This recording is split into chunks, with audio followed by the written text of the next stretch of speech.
Gardener. Today we are going to be potting up some Brussels sprouts from Rockwool. These are really cool little things, but you can see the roots are coming through. I start them up on Rockwool because I get a better germination rate. So they can be a little bit tricky, especially as it's quite hot in here. So I'm just going to do my normal bog standard. I'm going to take this and put some in, so I need 6.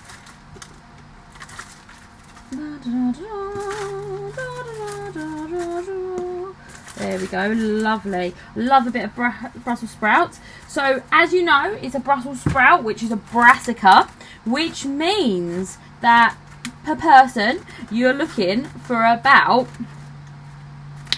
3 to 5 if you were going to be self-sufficient in them. Some people a little bit more, some people a little bit less.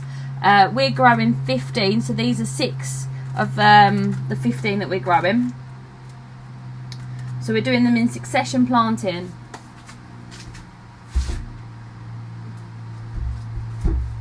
These are the Brussels sprouts that we have sown earlier. So you can see the characteristic Brussels sprout leaf here.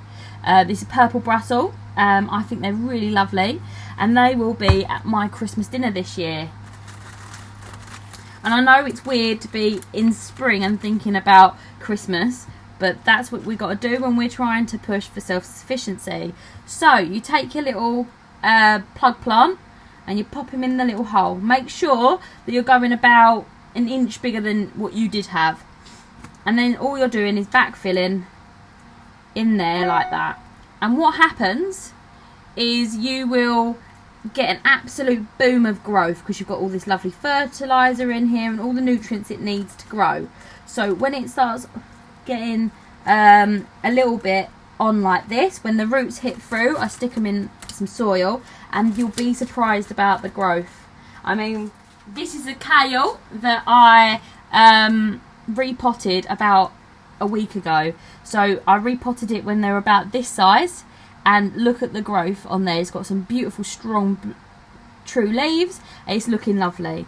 So you want to pot them up because this doesn't have as much nutrients as the soil, so you don't want to waste time with not having enough nutrients.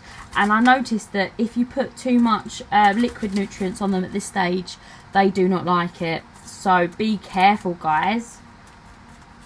If you do liquid nutrients, you want to have it really low, so it doesn't bother them too much, because you don't want to end up burning their poor little roots. I mean, they're very, very young at this age, so it's better to have the slow release and have everything in the potting compost. Right, that's in there. Just backfill it a little bit. Like this. So, also a great thing about using pots is that you are able to avoid your little seedlings being exposed to pests. Biggest pests that are facing me here with all my brassicas is the cabbage white butterfly. I used to like butterflies, and so I started to grow brassicas, and now I hate them. Only the white ones, to be fair, and I have to go out every day and remove the eggs, which is massive undertaking, so I'd rather do that at the latest possible time. Right, because you end up not wanting to spray them because of the bees, and then I start feeling guilty, and you know, it's better just to go out there and remove the eggs, but I don't want to do that until I have to. So these are going to stay under cover until all my summer crops are finished, well, or about to finish, and I will undersow these, but I want them to be a decent size so that I'm not waiting forever. So this one is a little bit more delicate. There we go. Right, so once again, what you're looking for here is not to sow the seedling higher, so put the mud higher than the original line, because then the seedling will, the actual stem will start to rot. So you don't want that. You want it to come up to the line that it was already. So when I plot this one on, because it's not going to go out until the very end of summer, early September, I want this to be as healthy as possible and strong as possible. So I'll keep turning him over and looking at the bottom.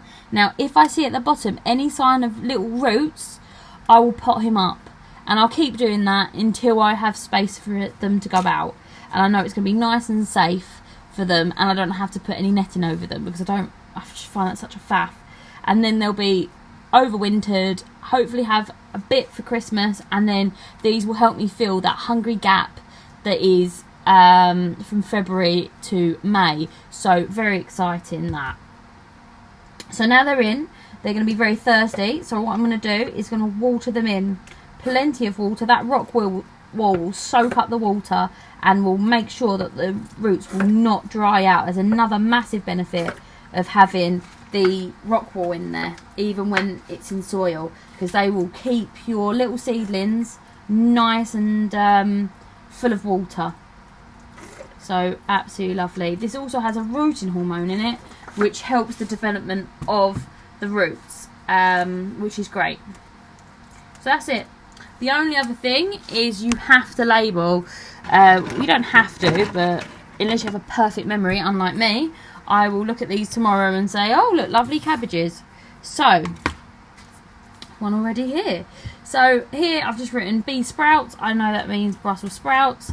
And because I've got 2 of them, I'll just stick a second one in there. Don't have to. And then when I put them out with the brassicas, I will know which one's which. So I'm going to go and do that. Go ahead and do that now. Alright, thank you for watching. I hope you learned something. Goodbye, see you soon.